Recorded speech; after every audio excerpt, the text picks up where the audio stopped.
What's going on, America? This is Kevin in Kevin's Corner. And would somebody go get a whip and a chair for Omarosa? I mean, she is right now completely running around like a wild animal on every TV show acting a fool. Get a net. Somebody go out, get a net, a tranquilizer, something. Somebody got to shoot her in the butt and stop her. Because right now she's completely out of control. She's the lion out the cage. She's the monkey that escaped and is out there right now swinging tree to tree and won't come back. Okay, yeah, she's the wild hyena that done escaped the zoo and is going on every station like just going off and talking and spewing out all kind of stuff, and she's out of control. And somebody needs to tranquilize her, put her in a net, and put her back in the cage because she's off the chain. She's out of control. She's terrorizing the whole city. Now, the problem with Omarosa is the fact that the press is giving her what she wants. And I hate to say this, as much as I love the president and the way he swings and knocks people out, there comes a time when you got to do some psychoanalyzing of who you're dealing with, okay? And ask yourself, what is the basic need for this person? And once you find out the basic need of your enemy, then you'll know how to attack them, okay? Some enemies need money, some enemies need attention, some enemies need validation, all of that stuff. Well, she needs probably all three, okay? But I would say number one would be she probably needs some type of attention because she's an attention whore.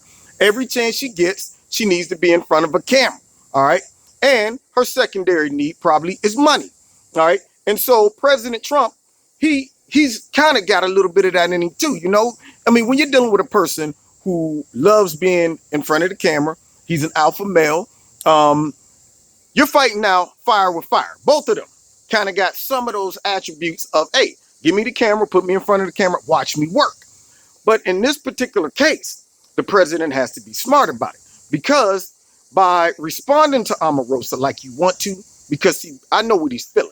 He probably wants to deal with her like a man off the street. See, I know how that feels. I used to be a principal, and I would deal with high school students that would come in there and question me and act a fool, and I would be doing things for them, helping them out, helping them get in the college, helping them buy clothes, doing all the stuff that I didn't have to do, but I did it because I just care about them. You know what I mean? And then they do something like betray me, cuss me out, threaten me, something like that. And I'm thinking to myself, I want to deal with you like a man off the street. I want to show you that you're not a grown man. But before I let one of them have it, give them a straight, I have to stop and think and be like, okay, wait. I'm the principal. He's a student, okay? And the long-term effects of this is going to be him saying, well, he was a grown man and he shouldn't. Wait. You was talking reckless. You was talking like a grown man. Now you don't want me to deal with you like one? But nonetheless, in the eyes of the public, he shouldn't have been beating me up because he's a grown man. He a principal. He's supposed to have more self-control. All right. Now, if I know they want to bait me into some type of response that they can go out and now try to trash me, I got to keep it together, even though everything in me wants to just squeeze their neck so tight that the whole neck fits right inside of there. And then like the cartoons, we shake it side to side and the head swells because you squeeze the neck so tight. That's how I want to do them sometimes, which I know the president wants to do that to Omarosa right now, because what she is doing is not just foul and betraying the president, but it's malicious. And that's what hurts. See, when you look at what she's doing, some people do this type of stuff because they feel like this person personally attacked me. She has yet to talk about how the president, through all the 12 years or so of knowing him, abused her, disrespected her, attacked her, shamed her, anything like that. I mean, the only thing she can complain about is he made me a lot of money and put me on a map and made me rich and made me relevant and famous and gave me a job in the White House. I mean, that sounds like a horrible friend to me. I'm being sarcastic, of course. So now you see this woman and she's out here bringing up stuff that has nothing to do with personal offenses. It has nothing to do with when I was in the White House, he would tell me to put on an apron because since you're the only black person in here, you need to be serving all of us here in the White House. Thus the word White House. It's not the Black House, Omarosa. Why do you think we brought you up in here? So you can be the help. Yeah. Now go down there with Ben Carson and you guys stay in the kitchen and you serve us. He's never done that.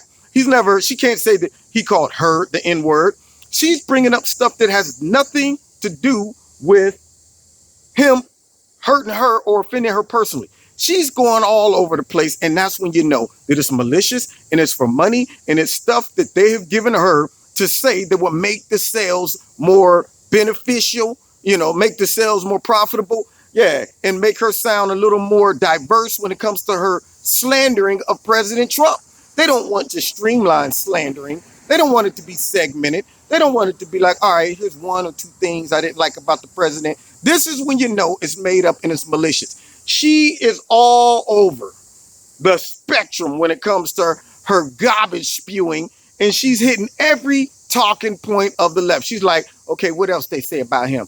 I don't care what it was. She's validating it now. But she was nowhere to be found while she was working for him. So I guess she got this revelation the last couple days, right after getting fired. She woke up like, you know what, everything that the media has been saying about him, even though I defended it on TV adamantly, it's all true. So let me go out and write a book about it. How's that even going to profit you? If you got your butt fired, just take your firing. But how is you going out and saying all these negative things about the president going to profit you, with the exception of money? Because see, notice, it's not personal. She's not saying he hurt me. I want to be validated. He said all these things to me. The president called me the N-word. The president said I was just a dumb woman and he's a misogynist. Yeah, she ain't saying that. She's basically saying, what did MSNBC, CBS, CNN, all the Democrats, what all did they say about the president? Okay, let me write this down. And then when I get on TV and I start writing my book, I'm gonna go right down the checklist. He knew about Russia. He's a liar. He's unfit. He's losing his mind. He's a racist. He's a misogynist. He's all these things that I didn't know he was. That's an indictment upon her judgment. Nobody can be around somebody for 12 straight years and not know he had at least 20 or 30 negative attributes that you didn't see. It would be different if she said, man, he got one over on me. But the laundry list of stuff that she's running off, you're telling me he was able to suppress that for 12 years around you, Omarosa, before you just woke up one night and had an epiphany talking about, I just realized 34, 35 things negative about the president that I overlooked this last 12 years. What did he have you under? A spell? Was it voodoo? What was it? I don't understand. And see, the president goes off and he calls her a dog. And see, this is where I tell the president, sometimes you got to hold it and you got to know when to fold it. Because doing that is only going to see, what they're not going to do, first of all, they're not going to say, hey, here's a list of 20 other people that he called a dog. Okay? No, they don't want that narrative. They want it to seem as if the president specifically looked at her and said, because she's black, I'm going to call her a dog. It has nothing to do with the fact she dogged me. It has nothing to do with the fact that I brought her into this business, brought her into the White House, and she betrayed me and is now on a full-blown tour trying to destroy everything we built, undermine me, smear my reputation. None of that stuff have anything to do with me calling her a dog. It's solely because I looked at her color and said she's black. Regardless of me calling other people dogs that were white men, white women, that doesn't matter. This particular dog statement is designed just for her because she's black, okay? Yeah, so he calls her a dog, at which I'm thinking to myself, well, growing up where I grew up, when people do stuff like that, you're like, dude, man, that person dogged you, man. I mean, that's a serious betrayal right there. But every time the president responds, he has to stop and say, okay, what is her basic need? Her need is to stay relevant and in front of a camera. And right now, there's hatred of Omarosa on the left and the right. President might want to say, you know what, let's let this natural course just play itself out, because right now, I can let the people fight my battle. I can let all of my surrogates fight my battle who's disproving the things that she's saying. I will let popular opinion of her being a gold-digging, backstabbing opportunist fight my battle and just let this run its course, okay? Nobody can tolerate a over diet of Omarosa, okay? We maybe a week in the news cycle, 2 at the most, but let's be real. A month of Omarosa, only way that will last if the president tweets more about her. So he would probably, in this particular case, do better just saying, you know what, I'm going to ignore it. Because guess what? If a dog is barking while you're walking past the fence, you don't stop and bark back at it. You ignore it, okay? And so with her, if he ignores her, perhaps the media would say, well, we don't quite like her either. We're just using her for a couple weeks so we can just paint a picture about the president and let all the other surrogates come on and say, that is not the truth. Even April Ryan, who hates the president but hates Omarosa more, let her have it. So let the natural course take its place. Now, I understand perhaps why the president is responding.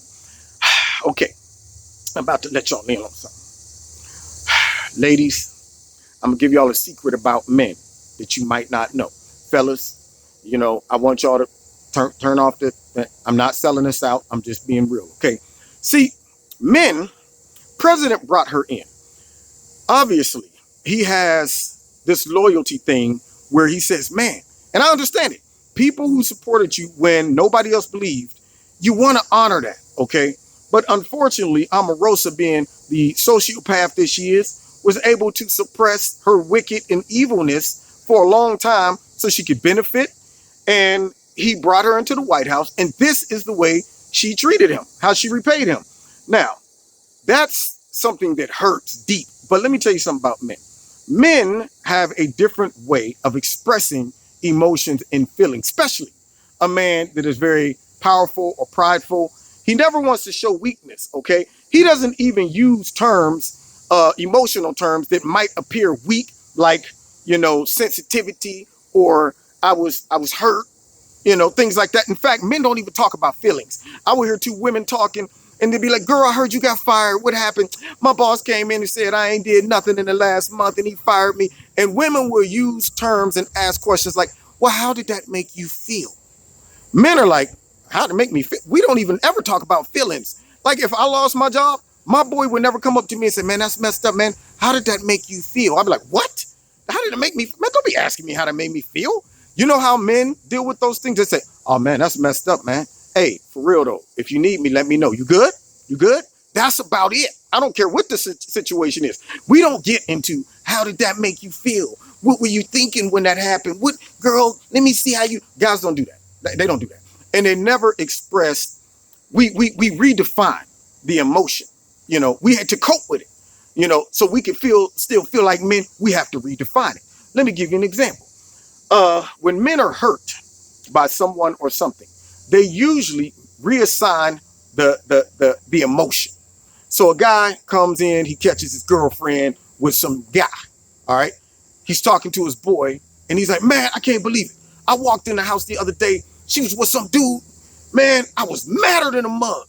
Now, translation, I was hurt, but I can't say that because that's a weak sounding emotion. So I'm going to transpose hurt into anger. That's what I'm going to do. And you know, women, totally different. Girl, I came in, I saw him on the couch with this hussy, and girl, I was so hurt. Yeah, they will own that emotion. But guys, no, we weren't hurt. We were mad. This way it allows us to sleep at night and still feel like we're tough. So President Trump is hurt over what she did. And frankly, I'm hurt for him. I mean, look, it wasn't just him that she betrayed. A lot of people who are on the right had stepped out on a limb for her when she got in. Tried to give her the benefit of the doubt. Like, you know what? I know it's Omarosa. Maybe she was just playing a role on The Apprentice. Maybe she's not like that. Maybe I can try to defend her when black people start talking about her and saying she ain't nothing but a coon and a sellout. Maybe I can do that and it won't come back to bite me. But it did. And I'm hurt too. All right? Yeah. And I'm going to reassign it. Man, I was madder than a mug when I saw her go on TV. Okay? But when the president looks at the situation, I think his response is drastic or over the top to compensate for him being hurt and feel like he's been betrayed. And that's a horrible feeling. So it's like, I gotta overcompensate for this.